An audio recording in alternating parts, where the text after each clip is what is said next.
కృష్ణా జిల్లాలో పిల్ల సైకోలు మళ్లీ రెచ్చిపోతున్నారు. అమరావతి అభివృద్ధికి అడ్డంకులు సృష్టిస్తున్నారు. పేర్ని నాని, కొడాలి నానిపై బుద్ధా వెంకన్న విమర్శలు. అశ్వారావుపేటలో పొంగులేటి మార్నింగ్ వాక్, వార్డుల్లో కలియ తిరిగిన మంత్రి, ప్రజా సమస్యలపై ఆరా.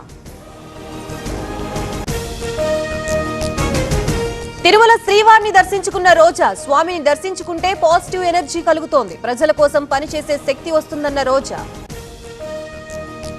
వెల్ఫేర్ లో టెన్షన్ వాతావరణం, కాంగ్రెస్ బీఆర్ఎస్ నేతల సవాళ్లు ప్రతి సవాళ్లు. గృహ నిర్బంధంలో డీసీసీ అధ్యక్షుడు. ప్రశాంత్ రెడ్డి కళ్లు మూసుకుపోయి మాట్లాడుతున్నారు. కాంగ్రెస్ ప్రభుత్వం అర్హులందరికీ పథకాలిస్తోంది, దమ్ముంటే చర్చకు రావాలన్న మోహన్ రెడ్డి. తిరుపతి రైల్వే స్టేషన్ లో అగ్ని ప్రమాదంపై విచారణ, కాలిపోయిన బోగీలో శాంపిల్స్ సేకరణ, దర్యాప్తు చేస్తున్న రైల్వే ఆర్పీఎఫ్ అధికారులు. ఈ world IVF day OSS wheel of hope తిప్పండి, ఫ్రీ ఐవీఎఫ్ గెలుచుకోండి. తిరుపతి చిన్నరామాపురంలో ఏనుగుల బీభత్సం, పొలాల్ని నాశనం చేసిన 7 ఏనుగులు, భయాందోళనలో గ్రామస్తులు. రేపు టీడీపీ పార్లమెంటరీ పార్టీ సమావేశం, ఎంపీలతో భేటీ కానున్న చంద్రబాబు. పార్లమెంటు వర్షాకాల సమావేశాల నేపథ్యంలో భేటీ. సిఐడి కస్టడీకి హెచ్సీఏ కేసు నిందితులు, ఇవాల్టి నుంచి 6 రోజుల పాటు విచారణ, 5గురి బెయిల్ పిటిషన్లు కొట్టివేత. ఆదిలాబాద్ జిల్లా ఇచ్చోడలో చోరీ, ఓ ఇంట్లో బంగారం, వెండి, నగదు అపహరణ, దర్యాప్తు చేపట్టిన పోలీసులు.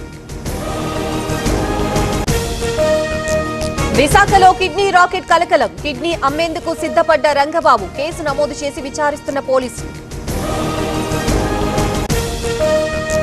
జనగామ జిల్లా దేవరూపంలో దారుణం, కన్న కూతురుపై తండ్రి అసభ్య ప్రవర్తన, పోక్సో కేసు నమోదు.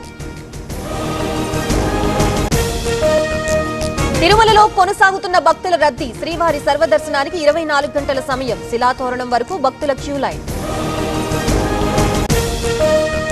శ్రీశైలం ప్రాజెక్టుకి కొనసాగుతున్న వరద, ఇంట్లో 56,000, అవుట్లో 68,000 క్యూసెక్కులు, ప్రస్తుతం నీటి మట్టం 881 అడుగులు. జూరాల ప్రాజెక్టుకి తగ్గిన వరద, ఇంట్లో 18,000, అవుట్లో 39,000 క్యూసెక్కులు, కొనసాగుతున్న విద్యుత్ ఉత్పత్తి. తుంగభద్ర డ్యామ్ కి పెరుగుతున్న వరద నీరు, 9 గేట్లు ఎత్తి దిగువకు నీటి విడుదల, ప్రస్తుత నీటి మట్టం 1,626 అడుగులు. పుట్టపర్తి సత్యసాయి ఆసుపత్రి స్టాఫ్ క్వార్టర్స్ లో చోరీ, 9 ఇళ్లలో చొరబడ్డ దొంగలు, భారీగా నగదు, 2 బైకుల అపహరణ. బాలాసోర్ ఘటనకి నిరసనగా ఒడిశా బంద్, ట్రాఫిక్ కి స్తంభింపచేసిన ప్రతిపక్షాలు, ఎక్కడికక్కడ రైళ్లని ఆపేసిన వామపక్ష నేతలు.